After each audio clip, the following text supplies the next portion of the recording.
कृषि बिलों को रद्द करवाने के लिए किसानों का आंदोलन लगातार जारी है और किसान आंदोलन को और तेज गति देने के लिए दिन रात काम कर रहा है। सरकार उनकी मांगों को जब तक नहीं मानेगी तब तक यह आंदोलन निरंतर जारी रहेगा। NH-19 स्थित अटोहा चौक पर चल रहे धरना स्थल पर पहुंचे उत्तर प्रदेश के भारतीय किसान यूनियन के अध्यक्ष राजवीर जादव ने सरकार पर जमकर बरसते हुए कहा कि सरकार देश के किसानों के साथ क्रूरता का रवैया अपना रही है। किसानों के इस आंदोलन को तो सर्वोच्च न्यायालय ने भी सही ठहराया है। उन्होंने कहा कि किसानों का धरना तो शांतिपूर्वक चल रहा है और तब तक चलता रहेगा जब तक कि सरकार किसानों की मांगों को पूरी तरह से मान नहीं लेती। अगर रास्ता रोकने की बात करें तो किसानों ने कोई रास्ता नहीं रोका, बल्कि रास्ता तो पुलिस प्रशासन व सरकार ने उनका रोका। किसान तो अपनी मांगों को मनवाने व अपने हक के लिए लड़ाई लड़ रहा है। उन्होंने कहा कि कृषि अब घाटे का धंधा हो गई है और लगातार घाटे का धंधा होती जा रही है। इसके लिए सभी सरकारें जिम्मेदार रही हैं, लेकिन पिछले 7 सालों से भाजपा सरकार ने सारे रिकॉर्ड तोड़ दिए हैं। उन्होंने कहा कि किसानों को तकलीफ जब हुई जब इस कृषि प्रधान देश की अर्थव्यवस्था इस सरकार ने उद्योगपतियों के हाथों में सौंपने की तैयारी कर ली। ये कृषि कानून बनने से पहले इन उद्योगपतियों ने किसानों के अन्न को लूटकर भरने की व्यवस्था कर ली थी। उन्होंने कहा कि आगामी 26 मई को किसान आंदोलन को पूरे 6 माह हो जाएंगे।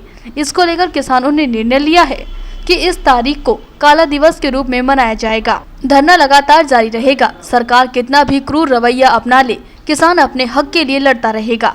उन्होंने कहा कि भाजपा सरकार ने इस कोरोना महामारी का दुरुपयोग किया है और यह साबित भी हो चुका है, क्योंकि जहां जहां चुनाव हुए हैं वहां कोरोना नाम की कोई चीज नहीं रही और किसान आंदोलन को बदनाम करने के लिए इस सरकार ने एक षड्यंत्र और रचा है।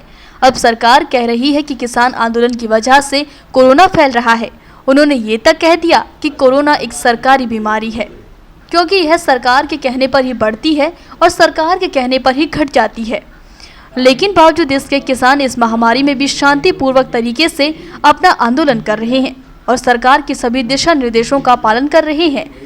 जहां वो सोशल डिस्टेंसिंग की बात, मास्क की बात या सैनिटाइजर से बार बार हाथ धोने की बात हो। उन्होंने कहा कि सरकार चाहे कितने भी षड्यंत्र रच ले, लेकिन किसान अपनी मांगों पर अड़े हुए हैं और निश्चित तौर पर किसानों की ही जीत होगी। किसानों के आगे सरकार को झुकना ही पड़ेगा। का धंधा हो गई है और लगातार घाटे का धंधा होती चली जा रही है। देश के लगभग हमारे साथी कह रहे थे 74 साल होने जा रहे हैं। इन 74 सालों में किसान की जो दुर्दशा हुई, सरकारें सभी जिम्मेदार रही, कोई सरकार इससे बच नहीं सकी।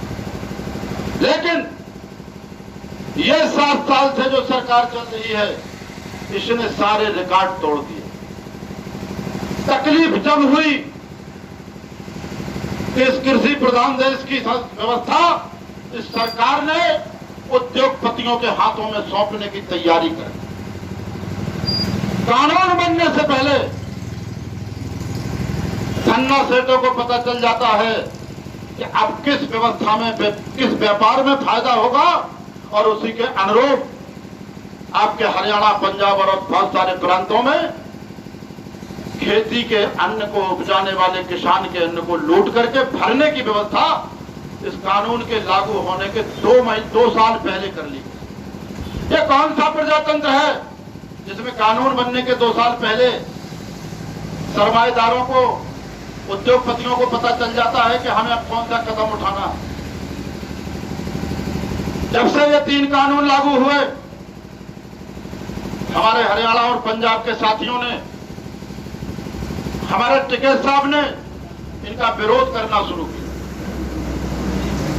उस विरोध को यह कहकर के दबाने का प्रयास किया कि ये 3 कानून हिंदुस्तान के किसान की तकदीर बदल देंगे। लेकिन जानकारों ने जब इन कानूनों का अध्ययन किया तो पता चला कि इन कानूनों की किताब के बाहरी पेज पर तो लिखा है किसानों का कल्याण, और जब पन्ना पलट के अंदर देखा जाता है तो कृषि के विनाश के अलावा, कृषि के सत्यानाश के अलावा और कोई व्यवस्था नहीं है। अगर व्यवस्था है तो केवल कुछ घरानों के व्यापारिक फायदे के लिए सारी व्यवस्थाएं की जाती। आज आंदोलन छठवें महीने को पूरा करने जा रहा, 26 तारीख को हमारे 6 महीने पूरे हो जाएंगे। शुरुआती दौर था, सभी प्रांतों से किसान चल करके जब दिल्ली की तरफ आए तो इन सरकारों ने जहां जहां पर भारतीय जनता पार्टी की सरकार थी वहां पर किसानों को दिल्ली के बॉर्डर पर रोकने का काम किया। आपको यहां पलवल बॉर्डर पर रोका गया, किसी को शाजापुर बॉर्डर पर रोका गया, किसी को सिंगू बॉर्डर पर रोका गया, किसी को टीकरी बॉर्डर पर रोका गया और हम लोगों को गाजीपुर बॉर्डर दिल्ली पर रोक दिया गया। और ये सोच के रोका इन्होंने कि इनको किसी तरह से लाठी और बंदूक की ताकत से घर वापस कर दिया जाएगा। लेकिन ये भूल गए, ये वो आंदोलन नहीं थे जिन आंदोलनों को षड्यंत्र के माध्यम से कुचल दिया। ये हिंदुस्तान के विधाता, हिंदुस्तान का किसान, हिंदुस्तान की भलाई के लिए खेत घरों से निकला था, अपनी सत्ता को प्राप्त करने के लिए नहीं निकला। ये भूल गए कि हमारा वास्ता ऐसे लोगों से पड़ा है जो 130 करोड़ जनता का पेट भरने का काम करते हैं और लगातार घाटे पे खेती करने के बावजूद भी कृषि धर्म को नहीं छोड़ा, लगातार इस धर्म का पालन करते हुए जब देश की जनसंख्या 43 करोड़ होगा करती थी तब देश में भुखमरी के हालात होते थे। आज अब लगभग 143 करोड़ जनता होने जा रही है, फिर भी हिंदुस्तान के किसान ने पुरुषार्थ करके 130 करोड़ जनता आज बताते लोग उसके पेट भरने का काम किया जा रहा है।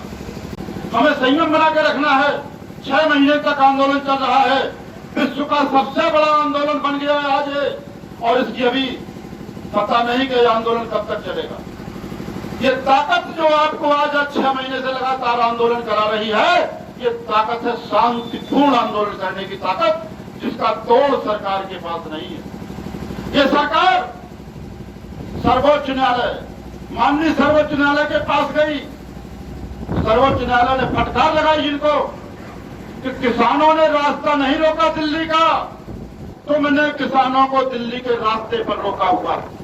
इनको शांतिप्रिय आंदोलन करने का अधिकार है और तुम्हारे जो कानून है ये लागू करने का काबिल नहीं है, इनको पुनः विचार किया जाए। इसके बावजूद भी इस सरकार ने भी पेशकश की संयुक्त किसान मोर्चे के हमारे सर्वोच्च टीम के सामने कि हम इन कानूनों को मुलतवी कर देंगे 1.5 साल के लिए। लेकिन हम लोगों का उद्देश्य था कानून वापसी, एमएसपी पर कानून, तब था वापसी।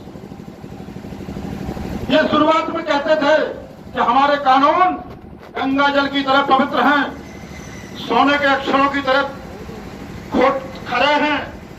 लेकिन जब वार्ताओं का दौर शुरू हुआ, लगातार 11 बार वार्ता हुई और उन वार्ताओं से जो निकल के आया कि इनके कानून खोटे हैं, ये 1 दर्जन से भी ज्यादा इसमें संशोधन करने को तैयार हो गए। कृषि मंत्री जी ने कहा लोकसभा में कि बताया जाए इन कानूनों में काला क्या है, तो हमें इनका उत्तर देने की जरूरत नहीं पड़ी। देश की 130 करोड़ जनता ने उत्तर दिया कि अगर इनमें काला नहीं है तो संशोधन करने के लिए और मुलतवी करने के लिए इनको क्यों तैयार हो। जब हम शुरुआत में आंदोलन पर बैठे, इस देश में बहुत सारे लोगों को शंका हुई, भ्रम हुआ, संदेह हुआ कि आखिर किसानों को ऐसी क्या परेशानी आ गई है जो इन कानूनों का विरोध कर रहे हैं। आज 6 महीने के दौरान सबसे बड़ी सफलता हमारी एक ये है, इस आंदोलन की सफलता ये है कि आज हिंदुस्तान ही नहीं पूरी दुनिया के देश ये जान गए हैं कि इन कानूनों में कौन कौन सी कमियां हैं। ये सफलता है हमारी। लेकिन अभी कोरोना का जो काल चल रहा है, ये महामारी का दौर चल रहा है, हम विज्ञान को झूठा साबित नहीं करना चाहेंगे। लेकिन इतना जरूर कहना चाहूंगा कि इस बीमारी का दुरुपयोग जिस तरह सरकार ने किया, इस बीमारी का सरकारीकरण जिस तरह से केंद्र में बैठी सरकार ने किया, ये बहुत शर्मनाक है, बेहद शर्मनाक है। और ये सिद्ध हो गया कि जहां जहां सरकार को जरूरत होती है वहां कोरोना नहीं जाता।